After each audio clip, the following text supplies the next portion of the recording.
BOT model వచ్చింది.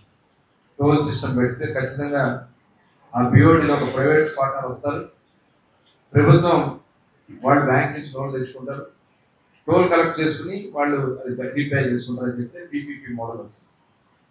ఆ private public partnership model ఇవాళ చాలా సంస్థలు భారతదేశంలో లాభాల్లో నడుస్తుంది. ప్రజలకి సౌకర్యవంతమైన కార్యక్రమాలు. ఇవాళ మనం వాడుతున్నటువంటి సెల్ ఫోన్, మరి ఆ రోజున ఏదైతే ఆ సెల్ ఫోన్ సంబంధించినటువంటి ప్రైవేటీకరణకి చాలా మంది అపోజ్ చేసేవాడు. అభివృద్ధి జరిగేది కాదు.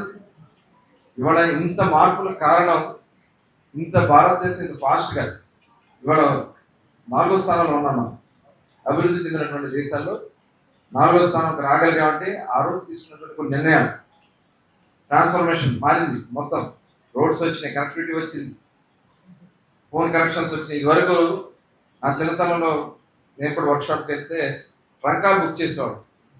ఆ ట్రంకాలు బుక్ చేస్తే అది ఎన్ని గంటలకు వస్తుందో తెలియదు, ఎప్పుడు వస్తుందో తెలియదు. కానీ ఇవాళ with in seconds international call కూడా మనం మాట్లాడగలుగుతున్నట్టు ఆ ట్రాన్స్ఫర్మేషన్ మారింది. మారినటువంటి దాన్ని కొంతమంది మనం అందిపుచ్చుకోగలిగాం, కొంతమంది అభివృద్ధిలో రాగలిగాం. ఇంకా అట్టడుగు వర్గాలు చాలా ఉన్నాయి. అంటే కొన్ని ప్లానింగ్ లోపాల వల్ల కానీ, లేదంటే వాళ్ళ గైడెన్స్ లేకపోవడం వల్ల కానీ, లేదా కుటుంబం ఆలోచన విధానం. మేము కూడా వెళ్ళాము పెన్షన్ డిస్ట్రిబ్యూషన్ చేసినప్పుడు కలెక్టర్ గారు కూడా మేమందరం మన టౌన్లోనే సెంటర్లోనే ఉంటుంది. అది ఏ పురం, అది యానాదులు, నారాయణపురం యానాదులు కాదు.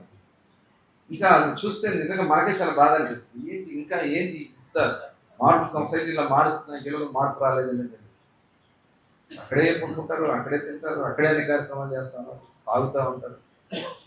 వాళ్ళలో అవేర్నెస్ తీసుకురావాల్సినటువంటి అవసరం ఉంది. చదువుకున్న వాళ్ళలో మార్పు వస్తుంది. అలాంటిది ఇంకా చాలా బ్యాక్వర్డ్నెస్ ఉంది. దాన్ని మనం ఎలా తీసుకెళ్లాలనే దానికి ఈ P4 ప్రోగ్రామ్ ముఖ్యమంత్రి గారు ఆలోచన. ఇవాళ దాదాపు నాకు తెలిసి ఒక 6 to 10% వరకు మన దగ్గర ఇంకా బ్యాక్వర్డ్నెస్ ఉంది. అంటే బిలో పవర్టీలో ఉన్నారు.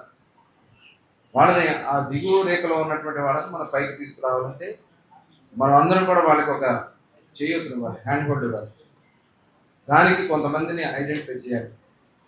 అది ముఖ్యమంత్రి గారు ఈ P4 ప్రోగ్రామ్ యొక్క ఆలోచన.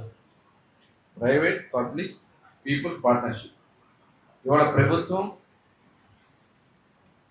అలాగే ఒక ప్రైవేట్ పర్సన్ ఎవరైతే దిగువన ఉన్నారో వాళ్ళకి అందరూ కలిసి ఉమ్మడిగా చేసే కార్యక్రమం ఇది. దీన్ని మనం కరెక్ట్గా అన్ని విషయాలు చెప్పారు. నేను కూడా గతంలో బీసీ వెల్ఫేర్ మినిస్టర్గా పనిచేశాను. బీసీ వెల్ఫేర్ మినిస్టర్గా పనిచేసినప్పుడు కార్పొరేషన్ లోన్స్ ఇచ్చేవారు. అప్పుడు తక్కువే, 2 లక్షల రూపాయలు కార్పొరేషన్ లోన్.